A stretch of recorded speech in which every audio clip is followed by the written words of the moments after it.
What's up?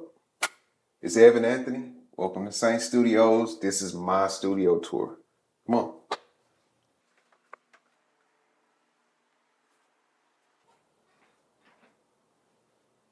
So this is where I create. This is where the magic happens. This is where we make beautiful music, okay? The first things first, it's the audio interface. What I'm rocking is the Apollo 8, and we actually have two of them because I need a lot of inputs. I'm also running the Slate Ravens so I can get my hands on whatever I need to get my hands on, touch whatever I need to touch, my plugins and everything like that. We're running the Mac Studio. It's everything you need for a really robust studio setup. From there, we'll talk about kind of like my ends and how I'm running like my mic pre's and stuff like that. So the first one is the Shadow Hills Mono Gamma, which is a great mic pre. I like to have it on the nickel setting. Really can't describe it, but I like it. I like it better than the steel. Then I have a Neve 1073 500 series, and all of this is being housed in the Cranborn Audio 500 R8, which is an audio interface, but I'm not using it for that right now.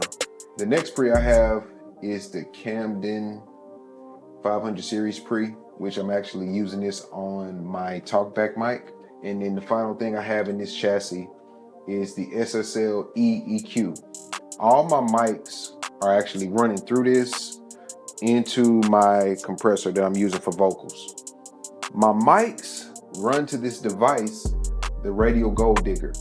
It allows me to run from mic to pre, and then go from pre into the Gold Digger. And then with the press of a button, I can just choose which mic and which pre I want to use and go into my EQ. From my EQ, then I go into the Heritage Audio Tube Sensor. This is a really good emulation of one of the most iconic compressors ever made. If you know, you know. But this thing sounds amazing. One of my favorite features on it is the fact that it has tube saturation that you can dial in, and it's kind of dependent on where you have your gain set, and then you can go from classic all the way to hot and everything in between. Another Heritage Audio piece. This is the Motor City EQs. I have a pair of them. They are really musical sounding EQs, which means you really can't make them sound bad. So anything that you put through these is gonna sound good.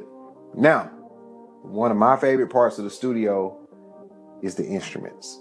We got the Mode Grandmother. It's a semi-modular synth, and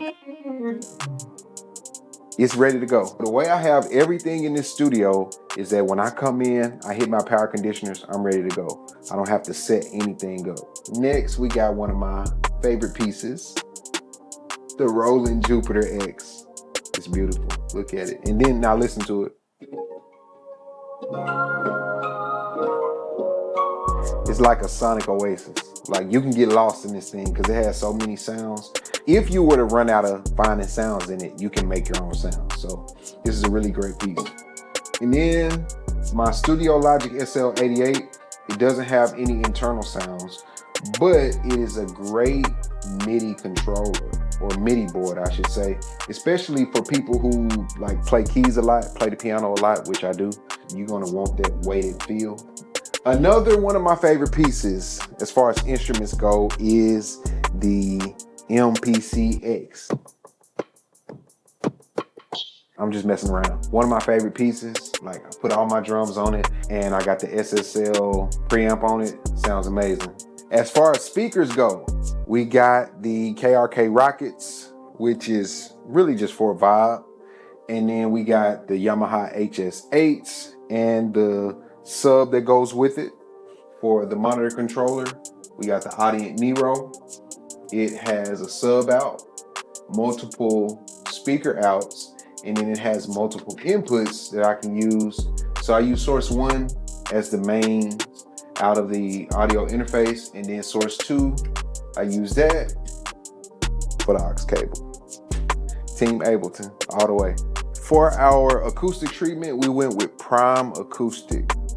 does what I needed to do. The room is not super dead, but I don't get a whole lot of reflection. Final piece to the puzzle, and probably the most important piece, is the booth and the microphones. So let's check that out.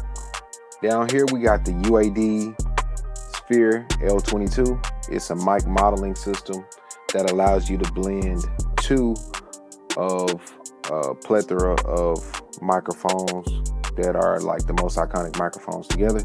Then we have the Warm Audio WA8000. This is based on the Sony C800G, another iconic mic. And then what we like to call in here the Taylor Swift mic. I don't know if she's still using it, but she was using it for a while. This is the Aventone CB12. It's our pop mic.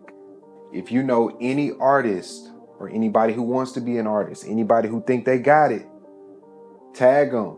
Tell them to get with me. This is the place to be, okay? It's produced by Evan Anthony, Sainte Studios. Be on the lookout for more content.